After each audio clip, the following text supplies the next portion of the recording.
Hello everyone, welcome to my YouTube channel English for excellence.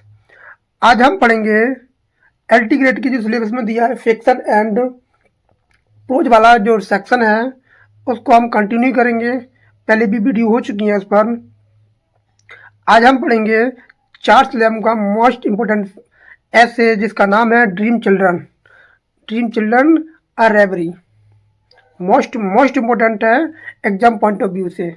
यहाँ से question बनते हैं।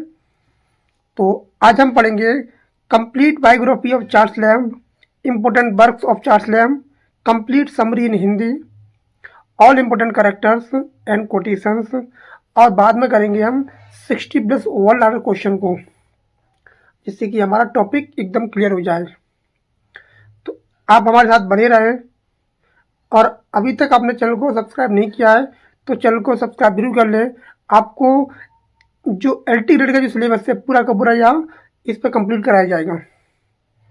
तो स्टार्ट करते हैं सेशन को without wasting our time.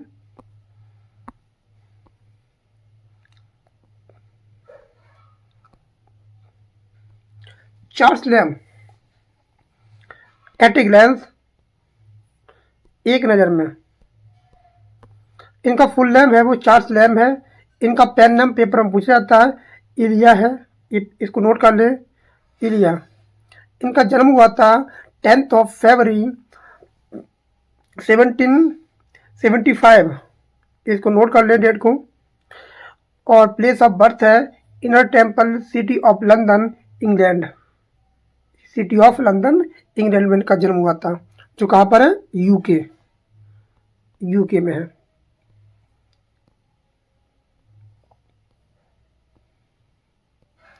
Next आपका दिया है डेट ऑफ डेथ। इनकी डेथ हुई थी 27 दिसंबर 1834।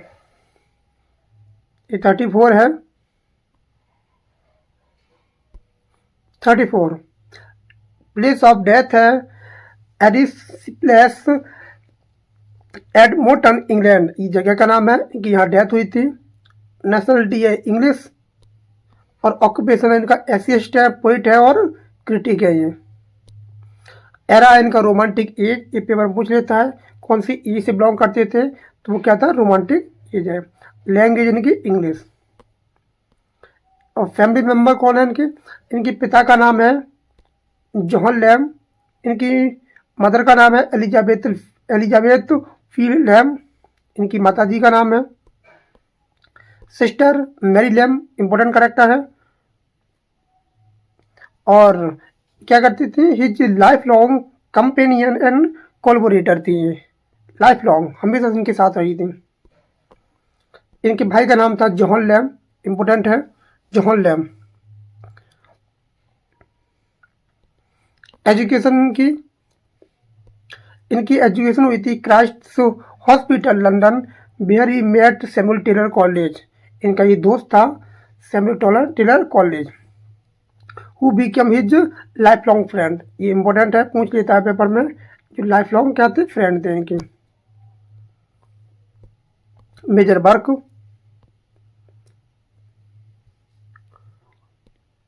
इनका जो वर्क था जो आया था 1797 में, poems by Charles Lamb and Charles Lloyd. तो ये क्या था, पोइट्री कलेक्शन था इनका। फिर आया था 18 टू जॉन वुडविल। ये क्या था, वर्ष ड्रामा था। पर मोस्ट फेमस इनका वर्क था 1807 टेल्स फ्रॉम शेक्सपियर। ये इंपॉर्टेंट वर्क है इनका। इन्होंने लिखा था अपनी बहन मैरी लैम्ब के साथ मिलकर लिखा था इन्होंने। ये इंपॉर्टेंट वर्क है, जो क्या था, प्रोज एडेप्टेशन फॉर चिल्ड्रन था।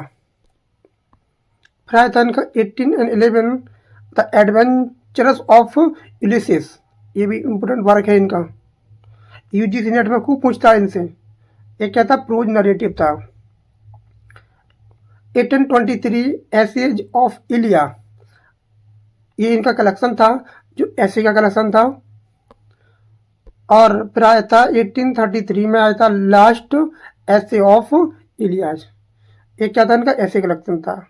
जो ड्रीम चिल्ड्रन है और रेबरी, वो इसी कलेक्शन में पब्लिश हुई थी। कुछ फेमस ऐसे है जैसे आपका ड्रीम चिल्ड्रन और रेबरी, इसका मतलब होता है डे ड्रीम। जो 1822 में ये आया था, 1822 में आया था लंदन मैगजीन में। एक मैगजीन थी लंदन मैगजीन, जिसको मैंने आगे मेंशन किया है, लंदन मैगजीन।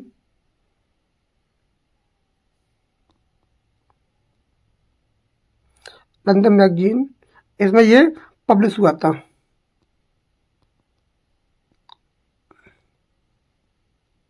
इसमें ये पब्लिश हुआ था लंदन मैगजीन में 1822 में।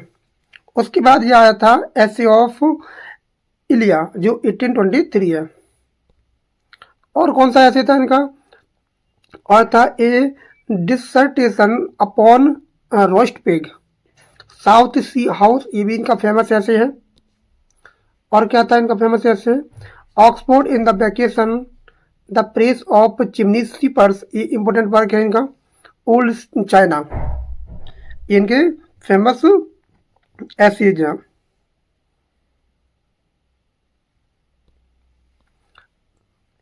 लिटरेरी स्टाइल ऑफ फीचर्स, ये जाने जाते हैं the prince of English essayist, ये इंपॉर्टेंट है, इसको नोट कर लें। इनको प्रिंस ऑफ इंग्लिश एसेस्ट कहा जाता है। स्टाइल थी इनकी humour, pathos, personal reflection and nostalgia. तो इनकी क्या थी, जो स्टाइल थी, हिज ऐसे थे जो आर करते हैं इंटीमेट, ऑटोबायोग्राफिकल एंड कन्वर्सेशनल, इनकी टोन हुआ करती थी। इनका सोडियम नाम है सोडोनियम इलिया इन हिज ऐसे, इसको नोट कर ले, एक कई बार पेपर में पूछा जा चुका है इलिया। एसोसिएशन है इनका, क्लोज फ्रेंड थे इनके एसटी कॉलेज, विलियम वर्ड्सवर्थ और विलियम हैजलिट, इनको नोट कर ले तीनों को। और जो एसटी कॉलेज है उनके बहुत ज़्यादा घनिष्ठ मित्र थे। Associated with the romantic moment but focused more और urban and personal themes rather than nature, ये प्रकृति से जुड़ी हुई नहीं थे, ये क्या करते थे, ग्रामीण क्षेत्र से अर्बन एंड पर्सनल थीम से ज़्यादा वो करते थे। इनका एक फेमस कोटेशन है, I always arrive late at the office but I make up for it by leaving early, ये इनका क्या था, फेमस कोटेशन था। ये इनकी बायोग्राफी थी चार्ल्स लैम्ब के। अब हम आते हैं जो हमारा एलटी ग्रेड के सिलेबस में दिया गया है, अ ड्रीम चिल्ड्रन आर रेबरी, इसका फुल टाइटल है, ध्यान करेंगे।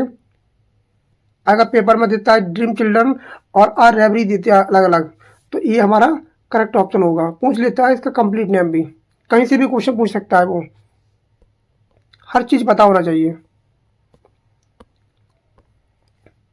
इसके ऑथर है चार्ल्स लैम्ब और पब्लिश हुआ था ये 1822 इन लंदन मैगजीन में। कलेक्शन था इसका एसे ऑफ इलिया 1823। इसका जॉनरा है पर्सनल है ये, और ऑटोबायोग्राफिकल ऐसे है। ये पेपर में पूछा जाता है, ये पूछा जाता है कि कैसा है ये ऑटोबायोग्राफिकल ऐसे है। इसकी स्टाइल क्या है, रोमांटिक है, नॉस्टैल्जिया है, रिफ्लेक्टिव है एंड इमोशनल है। इसकी थीम क्या है, मेमोरी है, love, family, affection, loss, dream versus reality इसमें दिखाई गई है। इसमें रियलिटी और ड्रीम के बारे में बताया गया है। इसकी मेन कैरेक्टर्स हैं आपके, जैसे चार्ल्स की जो है वो इलिया है, एक कैरेक्टर है, द नरेटर है, खुद रिप्रेजेंट करता है चार्ल्स लैम्ब हिमसेल्फ, अपने आप को हिमसेल्फ करता है रिप्रेजेंट, जैसे इलिया के नाम से जाना जाता है। एलिस जो है WN, इसका मतलब है, WN का मतलब एलिस विंटरटन, इनकी प्रेमिका थी एलिस विंटरटन, जिसकी शादी हो गई थी मिस्टर बार्ट्रम से। तो इनकी जो प्रेमिका थी उसके लिए इन्होंने नाम दिया था WN। Imaginary wife of lamb है, इन्होंने शादी नहीं की थी, कुंवारे थे, इसको भी नोट करें। Based on his real life love, ये तो इनका नाम था जो इन्होंने वो किया था, लेकिन इसका रियल नाम था एन सिमनसन्स। इनकी प्रेम का थी, याद रखना है, इससे प्रेम करते थे वो, तो उन्होंने शॉर्ट नाम दिया था इसको WN, जो नाम था एलिस विंटरटन के लिए। जॉन कौन है? इनका भाई है। एल दिया था इमेजिनरी सन ऑफ लैम, इन्होंने मतलब जॉन जो दिया था, इनका जॉन जॉन लैम जो है उनका भाई भी है, और इन्होंने कल्पनात्मक अपना बच्चा मान लिया था, इसका नाम था जॉन, जो सन था जॉन का, वो लैम का जो मतलब इमेजिनरी सन था। एलिस द डॉटर थी, इनका बेटा था जॉन, और इनका बेटा था जॉन और बेटी थी एलिस, जो क्या थी एकदम कल्पनात्मक था, इमेजिनरी थी। The daughter of Lamb represent करती है his longing for his of family. इनकी ग्रैंड मदर भी थी, ग्रैंड मदर जो based on Lamb's real grandmother, जो ग्रैंड मदर थी वो रियल थी, बाकी जिनके बच्चे थे वो क्या थे, वो इमेजिनरी थे, कल्पना वाले भरे थे।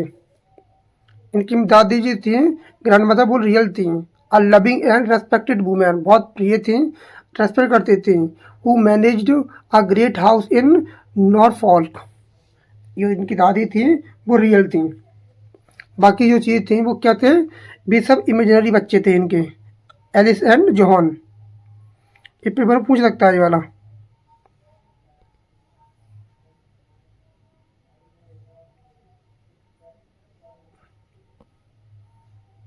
नेक्स्ट आपका दिया है,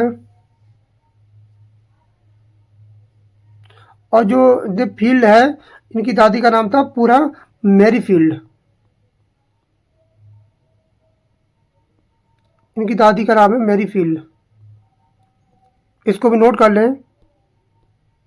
ये दादी इनकी मैरी फील्ड थी, जो कहाँ रहती थी, नॉर्थ फॉल्क में रहती थी। ये इनका घर है, इनका नॉर्थ फॉल्क, यहाँ रहती थी। बहुत बड़ा घर था, बहुत बिग हाउस था इनका, बिग हाउस था, बिग हाउस था, इसमें घर में रहती थी। अब हम पढ़ेंगे dream children a reverie detail explanation in Hindi, इसको डिटेल में जानेंगे। इसको मैंने पहले बता दिया है। इसके ये ऐसे है, लिखा है चार्ल्स लैम्ब ने, ये पब्लिश हुआ था जनवरी 1822, ये इम्पोर्टेंट है, जनवरी 1882 लंदन मैगजीन में हुआ था। लेटर पर इंक्लूड किया गया था एसेज ऑफ इलिया 1823, ये वाला 1823, जो बेस है। इनके भाई जो डेथ हो गई थी, इनका भाई था जॉन लैम्ब, उनकी डेथ पर ये उनके बाद लिखा गया है। ड्रीम चिल्ड्रन अ रेवरी जो लिखा गया है वो चार्ल्स लैम्ब द्वारा लिखा गया एक भावनात्मक और आत्मकथनात्मक है, ऑटोबायोग्राफिकल एसेज है। ये निबंध 1822 में लंदन मैगजीन में प्रकाशित हुआ था। बाद में इसे इलियाज ऑफ एसे ऑफ इलिया 1823 में इसको इंक्लूड किया गया था। ये निबंध इनके भाई जो जॉन लैम्ब की मृत्यु के पश्चात लिखा गया है। इसकी दुखद घटना ने लेखक को अत्यधिक एकांकी लॉन्ली बना दिया था। उनकी भाई की मृत्यु ने उनको झकझोर दिया था। इसी अकेलेपन में वे कल्पनाओं में खो गए, कल्पना में खो जाते हैं, और उसी कल्पना को रेवरी में निबंध जन्म लेता है। रेवरी का मतलब होता है कल्पना। ये एक सुपनात्मक ड्रीम लाइक निबंध है, ऐसे है दरकना, बिल्कुल इमेजिनरी है, जिसमें लेखक दो काल्पनिक बच्चों के नाम बताते हैं। एक का नाम है एलिस और एक का नाम है जॉन। दो बच्चे हैं, जॉन और एलिस। ये क्या है, इनके काल्पनिक बच्चे हैं, सिर्फ बातचीत करते हैं। इसकी शादी नहीं हुई है, कल्पना की गई है। इनकी प्रेमिका का नाम है सिमनसन, ध्यान रखेंगे, मैंने इसको बता दिया था पहले ही, इसको नोट कर ले। एन सिमनसन की पत्नी, वो प्रेमिका है, ये रियल लव है। ये बच्चे वास्तविक नहीं है, बल्कि उनकी कल्पना की क्या है, एक उपज है, इमेजिनरी चिल्ड्रन है ये। निबंध का स्वरूप क्या है, नेचर ऑफ द ऐसे। ये निबंध तत्व, फैक्ट और कल्पना पे भरा हुआ है, और उसमें सुंदर मिश्रण किया गया है। ये चार्ल्स लैम्ब के हृदय के और आत्मा की गहराइयों को खोल देता है। ये अपने अंदर की जो बातें हैं उनको अच्छे से बयान करते हैं। इसमें वह अपनी दादी मैरी फील्ड, इसको नोट कर ले, इनकी जो दादी है मैरी फील्ड, और इनका भाई है जॉन, और उनकी प्रेमिका है एलाइस विंटरटन। इनकी प्रेमिका है दिस लेडी मैरिज मिस्टर वाटरम से शादी कर लेती है, ये का उल्लेख करते हैं वो। कहानी का सारांश क्या है? आरंभ होता है सुबह की स्थिति से। एक शाम चार्ल्स लैम्ब अकेले बैठकर गहरे विचार में खो जाते हैं। बहुत ज़्यादा खोए हुए थे, कोई मतलब नहीं था दुनिया से, और उन्हें प्रतीत होता है कि उनके सामने दो छोटे बच्चे हैं, इसका नाम है एलिस और जॉन, बैठे हैं। एक शाम चार्ल्स लैम्ब घर के बाहर बैठे थे और विचार में खोए हुए थे, बहुत ज़्यादा गहरे विचारों में थे। तो उन्हें ऐसा लगता है कि बच्चे क्या, मेरे दो छोटे बच्चे मेरे पास बैठे हैं। वे उनसे कहते हैं कि हमें अपनी परदादी मेरी फील्ड के बारे में बताइए। जो बच्चे होते हैं छोटे, वो बताया गया है कि छोटे बच्चे जो होते हैं उन्हें कहानी सुननी चाहिए। उन्हें अपने बड़ों से, अपनी दादी से, नानी से, दादा से कहानी सुनना चाहिए, जिससे कि वो कनेक्ट रहें। तो वही इसमें बताया गया है। लेखक कहता है कि जो बच्चे हैं वो कहते हैं मुझसे कि हमारी जो दादी है, आपकी दादी मतलब हमारी परदादी है, उसके बारे में बताइए।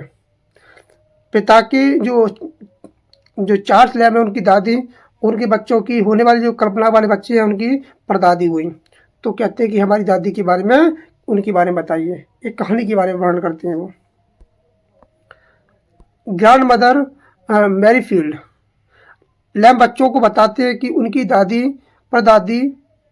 परदादी फील्ड नॉरफॉक में रहती हैं, एक बड़े घर में रहती हैं, बहुत ही बड़ा घर है, उनमें रहती थी। वह उस घर की मालकिन नहीं थी, फिर भी रखवाली करती थी। वो उस घर की मालिक नहीं थी, लेकिन उसकी क्या करती थी, एकदम रखवाली करती थी, और ऐसे रहती थी जैसे कि वो उनका खुद का घर हो। उनका घर नहीं था, लेकिन वो एक सम्मान के साथ रहती थी और गर्व से रहती थी, जैसे वह उनकी स्वभावनी हो, मतलब उनका खुद घर हो, डिग्निटी। और ऐसे करती थी, the house keeper and maintain the house and it's dignity. उनका खुद का घर था। वह बहुत धार्मिक, चार्ल्स लैम्ब कह रहा अपने बच्चों से, जो होने वाले बच्चे मतलब काल्पनिक बच्चे, जो वह बहुत धार्मिक, अपनी दादी के बारे में बता रहा है, रिलीजियस और नर्म स्वभाव की स्त्री थी। उन्होंने सभी भजन, जो भजन थे, कंठस्थ कर रखे थे, मतलब उनको सभी के सभी भजन क्या थे, याद थे। कोई ऐसा भजन नहीं था जो उनको याद नहीं था। गांव के सभी लोग उन्हें सम्मान और प्रेम करते थे। ऐसा कोई व्यक्ति नहीं था जो उनकी दादी मैरीफील्ड से कोई प्रेम नहीं करता था। कोई सिंगल व्यक्ति नहीं था जो क्या करता हो, घृणा करता हो। जब उनकी मृत्यु हुई तो पूरे गांव ने शोक व्यक्त किया था। ऐसा जो व्यक्ति होता है, जो सबके लिए प्रिय होता है, बहुत अच्छी आदत होती है, तो अगर वो गुजरता है इस दुनिया से, तो शोक की लहर गुजर जाती है लोगों में। लोग शोक करते हैं, विलाप करते हैं, उसकी याद में खो जाते हैं। उसकी जब देहांत होता है, सब लोग, उसकी जब शव यात्रा जाती है, तो सब लोग उसकी शव यात्रा में शामिल होते हैं। ये होता है प्रेम, ये प्रेम होता है। और कोई ऐसा व्यक्ति गुजर जाता है जो अपने ज़माने में बहुत ही ज़्यादा खड़ूस रहा हो, बहुत उसने गलत काम किए हो, किसी की बात तो को नहीं मानता, एरोगेंट हो, तो ऐसे व्यक्ति के कहते हैं कि लोग अच्छा हुआ वो गुजर गया, बहुत ख़राब व्यक्ति था। तो दादी जब गुजरी थी तो उनकी शोक में लोगों ने बहुत दिन तक शोक मनाया था। बीमारी ने उनका शरीर तो नष्ट कर दिया, लेकिन उनकी आत्मा अमर रही। इतनी अच्छी थी आदत की, उनकी आत्मा अभी भी अमर है, लोग उनके बारे में चर्चा करते हैं। ये कहते हैं चार्ल्स लैम्ब। कहा जाता है कि वह घर दो बच्चों के भूतों घोस्ट द्वारा प्रतिपादित था, फिर भी वह निर्भय होकर अकेली पास होती थी। माना जाता है जो बिग हाउस था, बिग हाउस में है कि उसमें प्रेत आत्मा का, कहते हैं कि प्रेत आत्मा इसमें रहती हैं, लेकिन कभी वो डरी नहीं थी, कभी हिम्मत नहीं हारी थी। उन्होंने एकदम स्वतंत्र निडर होकर उस घर में रहती थी। और ये प्रमाण मिलता है कि वो क्या थी, बहुत ज़्यादा करेज थी, इस बात का प्रमाण है। बचपन की यादें बताता है।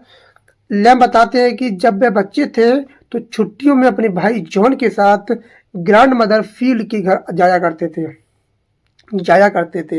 हैबिचुअल एक्शन की बात कर रहा है। वो और उनके भाई जो थे हमेशा जाया करते थे उनके घर। वह बड़े हॉल वह बड़े हॉल, मूर्तियाँ, रोमन स्टैच्यू और माग बाग बगीचों में घूमा करते थे। ये कह रहे हैं कि हम जब छोटे थे तो अपनी दादी के पास जाया करते थे उनके घर पे, मैं और मेरा भाई, जिसका नाम है जॉन लैम। इसको भी ध्यान रखें, ये पेपर में पूछा जाता है जॉन लैम के बारे में। और ये क्या है, ऑटोबायोग्राफी कल ऐसे है। आगे कहता है कि कभी कभी उन्हें फलों को तोड़ने की इच्छा होती थी। कहता है कि जब बाग और बगीचों में घूमा करते थे तो उनका मन करता था कि हम फलों को तोड़ें, और वह स्वयं को रोक लेते थे ये सोचकर कि जो फल है, फॉरबिडन फ्रूट, ये निष्पद्ध फल है। वह फव्वारों में तैरती मछलियों को देखा करते थे। लैम कहता है कि हम जब छोटे थे, जो तालाब थे, फव्वारे थे, उनमें जो मछलियाँ तैरती थी उनको देखा करते थे और घंटों तक उनमें खोए रहते थे। छोटे बच्चे होते हैं बहुत ज़्यादा मासूम होते हैं और एक चीज़ को देखने लगते हैं तो देखते रहते हैं, तो घंटों घंटों तक उन मछलियों को देखा करते थे।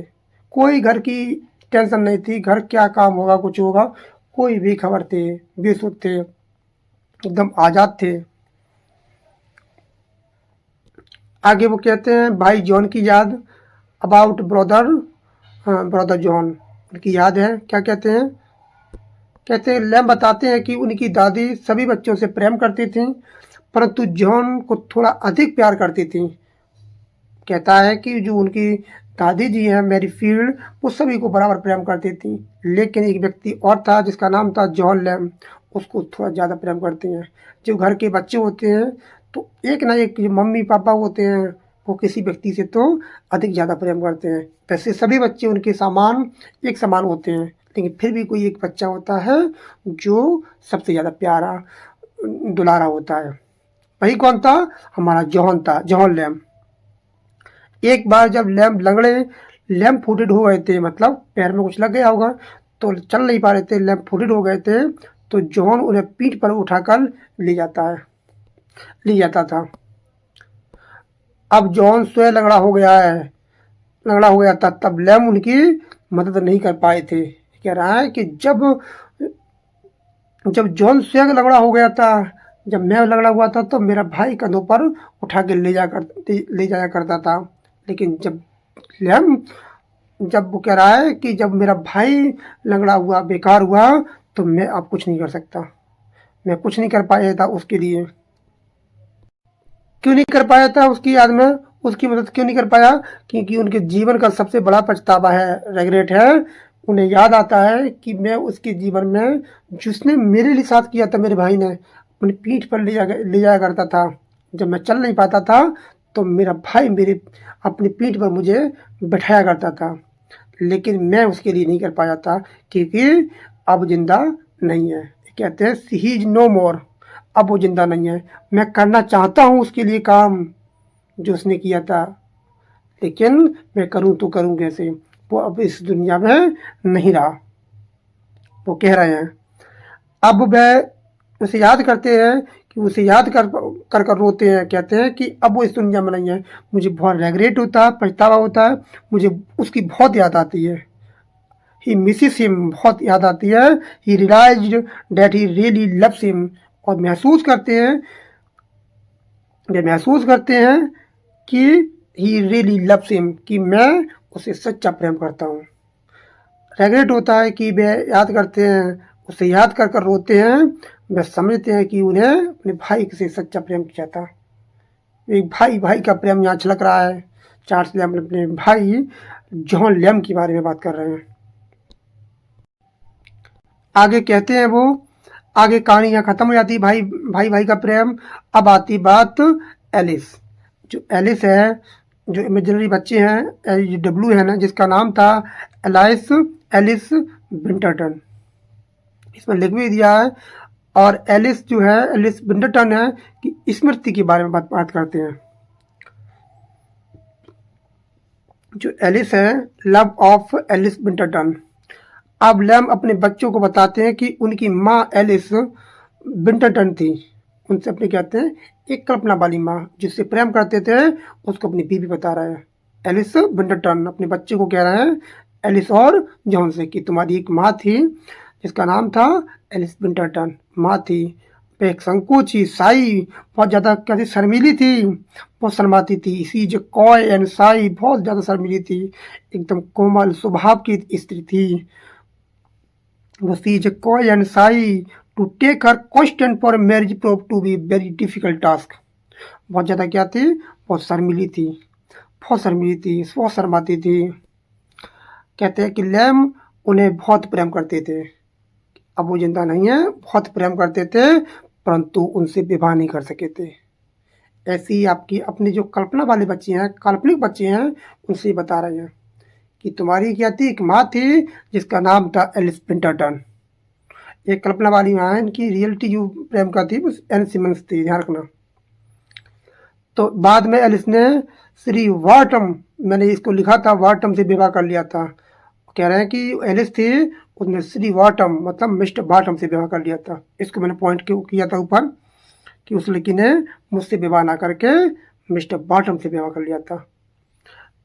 ये स्मृति लैम को जीवन की सबसे दर्दनाक घटना होती है। कहते हैं कि मुझे वो जो फल था वो मुझे बहुत, अभी भी मैं उस बात को सोच कर रोता हूँ, परेशान होता हूँ,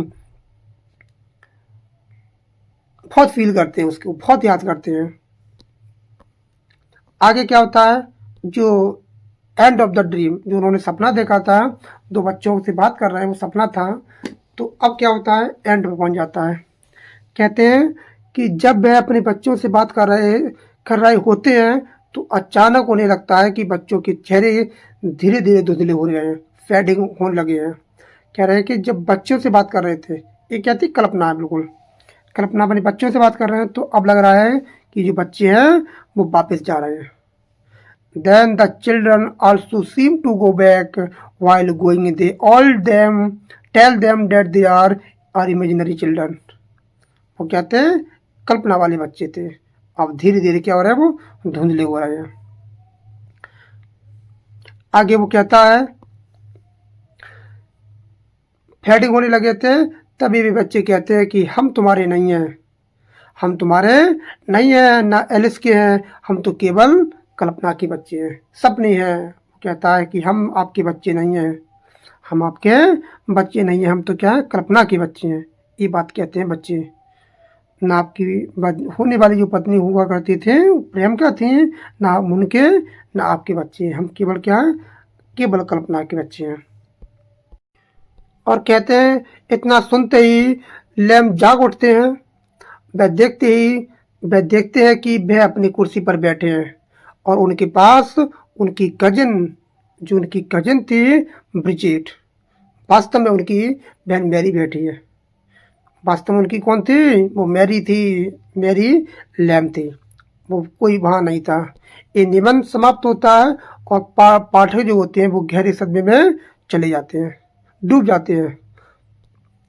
आगे इसका थीम क्या है, इसकी थीम ऑफ द ऐसे इसमें दिखाई गई है स्मृति और अतीत की लालसा।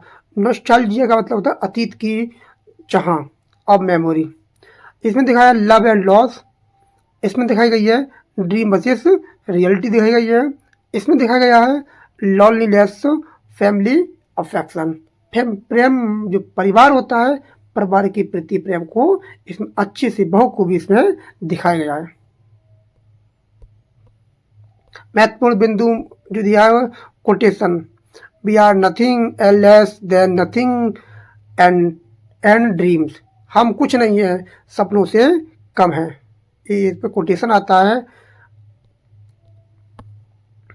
चिल्ड्रन लव टू लिसन, बच्चे जो होते हैं to listen to story about their elders, बच्चे अपने बड़ों की कहानियाँ सुनना पसंद करते हैं। छोटे छोटे बच्चे होते हैं वो अपनी दादी नानी जो होते हैं उनसे कहानी करने के लिए डिमांड करते हैं और कहानी सुनना उन्हें बहुत पसंद आता है। Then I told them how I courted the fair Alice W, पर मैंने बताया कि कैसे मैंने एलिस डब्ल्यू को चाहा था। आई अबोग, मैं जा गया and found my self quickly seated in my bachelor arm chair. तो मैंने अपने आप को पाया कि मैं खुद क्या हूँ, मैं बिल्कुल अकेला था। और एक शब्द आया बैचलर, मतलब इसने शादी नहीं की है, वो कहता कुंवारा था, मेरे पास कोई नहीं था। कौन थी वो? एक मेरी बहन थी मेरी, और कोई नहीं था मेरे पास। निष्कर्ष क्या निकला इसका? कंक्लूजन जो है, ड्रीम चिल्ड्रन क्या है? रेबरी है, ये भावनात्मक गद्य कविता है, प्रोज पोयम है। और कह रहा है व्हाट नाइट हैव बीन, अर्थात जो हो सकता था पर हुआ नहीं। कि ये पीड़ा है, जो हमारा पोइट है, राइटर है, उसका ऑथर है, उसकी पीड़ा है।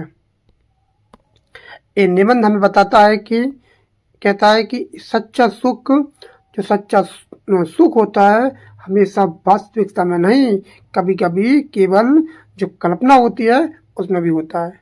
कहता है रियलिटी में भी नहीं होता है, कभी कल्पना में भी क्या होता है? सुख होता है। हमने इसकी थीम को पढ़ लिया था। अब हम पढ़ेंगे ड्रीम चिल्ड्रन पे जो है 60 क्वेश्चन है हमारे। कितने? 60 क्वेश्चन है, उनको कंप्लीट करेंगे। तो जल्दी जल्दी देख लेते हैं क्वेश्चन। पहला क्वेश्चन है हमारा, who is the author of dream children? इसका पूरा नाम है रेबरी। तो 4 स्लैब में सिंपल क्वेश्चन है। व्हेन वाज ड्रीम चिल्ड्रन रेबरी पब्लिश? तो जनवरी 1822। In which magazine was publish first? कब हुआ था? London magazine. पेपर में पूछा जाता है, नोट कर लें। इन विच ऐसे collection was it later include? तो क्या नाम था? एसेज ऑफ इलिया, जो आई थी 1823 में। What is the genre of dream children रेबरी? ये ऑटोबायोग्राफिकल ऐसे है, ध्यान रखें कि ऐसे है। What is the tone of the essay? Tone कैसी है? नॉस्टैल्जिक एंड मेलंकोली है। तो कैसा है? नॉस्टैल्जिक एंड मेलंकोलिक है। नॉस्टैल्जिक मतलब भूतकाल की यादें, भूतकाल की यादें होती हैं, अतीत का मतलब याद करता है वो। Who are the imaginary children in the essay? Most important topic है, मतलब ये क्वेश्चन है। एलिस एंड जॉन इसके इमेजिनरी बच्चे हैं। Who is the Mary Field in the essay? तो मैरी फील्ड कौन है? इनकी दादी है, ग्रैंड मदर है। नेक्स्ट आपका दिया है कि where did Mary Field live? तो कहाँ रहती थी? At Norfolk. इनकी जगह का नाम है, बिग हाउस है ये। What was the Mary Field's occupation? क्या था? ये क्या थी? घर की हाउस कीपर थी, लेकिन जो घर में रहती थी उसकी मालिक नहीं थी, लेकिन घर में ठाट बाट से रहती थी। What kind of women was Mary Field? तो कैसी थी? एकदम रिलीजियस थी और करेजियस थी, बहादुर थी। लोग कहते थे, साहसी थी, कि इस जो घर में रहती हैं उसमें भूत प्रेत रहते हैं, लेकिन कभी डरी नहीं थी। What did Mary Field memorize? क्या करती हैं? ऑल द प्लाज्म्स, मतलब सभी जो भजन होते हैं उनको याद कर लेती हैं। What replaced the old wooden chimney in the house? तो क्या थी? Marble chimney. What story was curved on the old wooden chimney? ये कहते हैं waves in the would. Who loved John more than Charles? तो किससे ज़्यादा प्रेम करती थी उनकी दादी जी?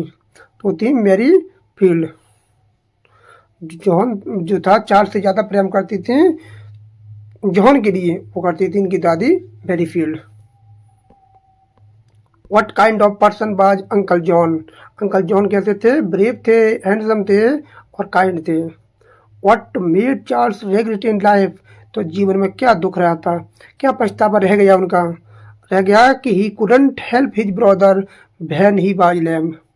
कहते हैं कि जब मैं लंगड़ा था, फूटेड था, चल नहीं सकता था, तो मेरा भाई अपनी पीठ पर बैठाकर मुझे ले जाया करता था। लेकिन अफसोस, जब वो लंगड़ा हुआ था तो मैं उसको अपनी पीठ पर बैठाकर नहीं ले जा सका, क्योंकि वो अब इस दुनिया में नहीं है। ये मुझे जीवन भर पछतावा रहेगा, हमेशा पछताता रहूँगा कि मुझे दुख रह गया कि मैं उसके लिए कुछ नहीं कर पाया। ये बहुत ही अच्छी फिलोसफिकल बातें बोल रहे हैं। What is the real name of Bridget in this essay? तो जो बेटी थी उसके पास ब्रिजिट थे, उसका रियल नाम था Mary. Who is the Alice W in the real name? तो थी एन सिमंस, जिसका बार बार नाम आ रहा था एलिस बिटनटन, तो उसका नाम था एन सिमंस, जो उनकी क्या थी, प्रेमिका थी। Whom did Alice W in Mary? तो कौन थी, मिस्टर बर्ट्रम। इन्होंने शादी कर ली थी, मिस्टर बर्ट्रम से शादी कर ली थी। कहते हैं कि उसने मुझसे शादी नहीं की थी, किससे शादी की थी, बर्ट्रम से शादी की थी। What is the meaning of the reverie? इसका मतलब होता है day dream. What is the central theme of the essay? इसकी सेंट्रल थीम है प्रेम, यादें और loss. What is the tone of the ending? तो ट्रेजिक और इमोशनल है, ट्रेजिक और इमोशनल है। What do Alice and John represent? क्या रिप्रेजेंट करते हैं? लैम्स अनफुलफिल्ड डिजायर, जो कभी पूरी ना हो सकी। अनफुलफिल्ड डिजायर का मतलब है कि उसकी शादी होती तो उसके बच्चे होते, लेकिन ऐसा कभी हुआ नहीं था, तो क्या थी, अनफुलफिल्ड डिजायर थी। ये पूछ सकता है, ये क्या थे, कुंवारे थे। What is the setting of the essay? तो सेटिंग कहाँ रखी गई है इसकी, an arm chair in Lamb's house, important है, ध्यान रखेंगे। What is the structure of the essay? कैसा है, prose narrative with poetic feeling, poetic feeling आती है इसमें। Which work is considered Charles Lamb is masterpiece? तो मास्टरपीस कौन सा है, dream children or reverie. What does Lamb recall about his childhood holidays? तो क्या याद करते हैं, याद करते हैं विजिटिंग ग्रैंड मदर्स हाउस, कि अक्सर जब छुट्टियां पड़ती थी तो मैं और मेरा भाई अपनी दादी के पास जाया करते थे और बगीचे में खेला करते थे। What was Lamb's brother name? तो क्या नाम था, John Lamb. What does Lamb's feel while looking at Roman statue? तो क्या फील करता है वो, he feels as if he has turned into marble. Why did Lamb control his desire to pluck fruits? तो क्या इच्छा करता है, कि he thought they were forbidden fruits. आगे, who is narrator of the essay? तो कौन है, द चार्ल्स लैम्ब हिमसेल्फ, खुद ही इसका क्या है, नरेटर है। What is the mood of the essay? Mood कैसा है ऐसे का, ड्रीम लाइक, इमोशनल है। What did the villagers do after Mary Field's death? क्या करते हैं वो, दे अटेंड हर फंडल। कहते हैं कि जब मेरी दादी की डेथ हुई थी तो इतनी दयालु थी, इतनी उदार थी, इतनी अच्छी थी कि उनकी फंडल में पूरा का गांव आया था उनका। कुछ लोग अच्छे होते हैं तो सभी लोग सहयोग करते हैं, आते हैं, देखने के आते हैं और बहुत उदास हो जाते हैं, शोक मनाते हैं। What is the valid mention in the essay? तो क्या है वो, Babes in the Wood, important है। 35 36 what is the autobiographical element in this essay? तो इसमें ऑटोबायोग्राफिकल ऐसे एलिमेंट क्या है, इसमें दिखता है लैम्स का प्यार, फैमिली और अकेलापन, loneliness. What kind of essays is the Charles Lamb known as? तो जाने जाते हैं वो पर्सनल असिस्ट के लिए। What was the pen name of Charles Lamb? तो इलिया था इनका पेन नाम। हु इज ब्रिजिट इलिया? जो ब्रिजिट इलिया थी वो कौन थी, इनकी बहन थी, खुद की सिस्टर थी। What is the emotional climax of the essay? तो इमोशनल क्या है इसमें, children vanish as imaginary figure, धीरे धीरे क्या हो जाते हैं, बच्चे गायब हो जाते हैं और कहते हैं कि हम आपके रियल बच्चे नहीं हैं। Next, what does Lamb realize at the end? क्या महसूस करते हैं, द चिल्ड्रन वर अनरियल, बच्चे कैसे थे, अनरियल थे, इमेजिनरी बच्चे थे। Who said this essay is a masterpiece of imaginary prose? तो कौन कहता है, ये था Mark Hunter.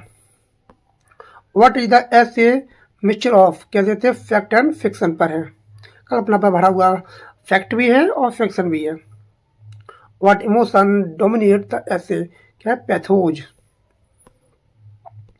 What is the symbolic meaning of the two children, तो कैसे unfulfilled dreams of family life. What happens when Lamb's walks up, तो he finds himself sitting in his chair arm chair, और कहाँ पाते हैं अपने आप को, आर्म जो चेयर होती है उस पर अपने आप को अकेला पाते हैं। इसके बराबर पर कौन बैठी है, ब्रिजेट बैठी है जो उसकी क्या है, बहन है। Who is seated near Lamb's at the end, तो कौन बैठी है, हिज कजन ब्रिजेट, जो कौन है, मेरी लैम है। व्हाट लेसन डज द ऐसे कॉन्वे, तो क्या कॉन्वे करता है, इसमें मिलता है reality is painful but imagination soothe, कहता है जो रियलिटी होती है वो ज़्यादा दुखदायी होती है, जबकि जो कल्पना होती है उसे सुख शांति मिलती है। What is the full title of the essay, तो क्या है, dream children or reverie. What literary technique does Lamb's use in this essay, तो क्या ऐसे करते हैं, इसमें करते हैं फर्स्ट पर्सन नरेटिव को यहाँ यूज करते हैं। What is the last line mood of the essay, तो लास्ट लाइन कैसी है, मूड करती है ऐसे कि मिक्सचर ऑफ एडमायरेशन एंड पिटी दिखाती है उसमें। उसमें महत्वाकांक्षा भी होती है, प्रशंसा भी होती है और दया भी दिखाई देती है। What is the essay main contrast, इसमें कंट्रास्ट मिलता है reality versus dream.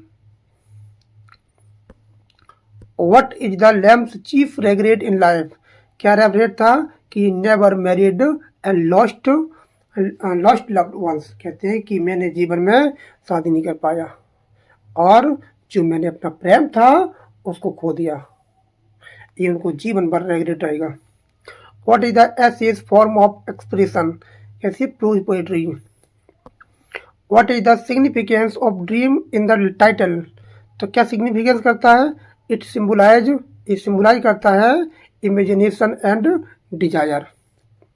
What does Lamb's imagine in the reverie, तो क्या रेवरी करते हैं कि उनके पास क्या है, बच्चे हैं, उनके एलाइस के क्या है, बच्चे हैं, जो उसकी प्रेम का थी एलाइस विंटरटन, उनकी और खुद की क्या है, बच्चे हैं। ये क्या उनकी कल्पना थी, जिनके नाम होते हैं मैरी और लैम, मैरी और John. What did Lamb's lose in reality, तो ब्रदर लव एंड पीस, खो देता है अपने प्रेम को, अपने भाई को और शांति को खो देता है। What did Lamb's gain in his dream, तो क्या पाता है, वो पाता है लव फैमिली एंड अफेक्शन को पाता है, खो देता है वो अपने भाई को, प्रेम को और शांति को, पाता क्या है वो कहता है प्रेम को पाता है, फैमिली को पाता है, अफेक्शन को पाता है। व्हाट ब्रेक्स द ड्रीम, तो क्या होता है, तो children revealing there are unreal, बच्चे कह देते हैं हम आपके बच्चे नहीं हैं, हम आपके बच्चे नहीं हैं, हम क्या हैं, कल्पना के बच्चे हैं। व्हाट इमोशन डज द ऐसे लीव द रीडर विद, क्या छोड़ जाता है, वो छोड़ जाता है सिंपैथी और एडमायरेशन। तो बताएं कमेंट में कैसा लगा आपको, और कल हम पढ़ेंगे, कल का टॉपिक है हमारा एडवर्ड बेरोल लुकास का टाइट कॉर्नर्स, मोस्ट इम्पोर्टेंट है ये भी, तो इसको हम कल पढ़ेंगे। और अभी तक आपने चैनल को सब्सक्राइब नहीं किया है तो चैनल को सब्सक्राइब जरूर कर लें, बेल आइकन प्रेस कर लें और हमारे साथ बने रहें। हम ग्रामर भी इसमें साथ साथ चल रही है और आपकी लिटरेचर भी साथ साथ चल रही है, और वॉकिब का भी बेहतरीन प्रैक्टिस कराई जा रही है। वॉकिब की हमने सेक्शन वाइज क्या कर दिए, प्लेलिस्ट बना दिए हैं, उनको आप देख सकते हैं। और मैं सोच रहा हूँ जो फिक्शन वाला पार्ट है, फिक्शन और ऐसे वाला पार्ट है, इसको मैं अलग प्लेलिस्ट में ऐड करूँ, जिससे कि आपको कोई परेशानी ना हो ढूंढने में। ड्रामा वाला पार्ट खत्म हो चुका है एलटी ग्रेड का, अब हम फिक्शन को पढ़ेंगे जिसमें कुछ हो चुके हैं, जैसे ऑफ स्टडी, ऑफ ट्रूथ, बिलमेबल जैसे हो चुके हैं, हमने एकदम कंटिन्यू किया है आगे से। तो मिलते हैं कल।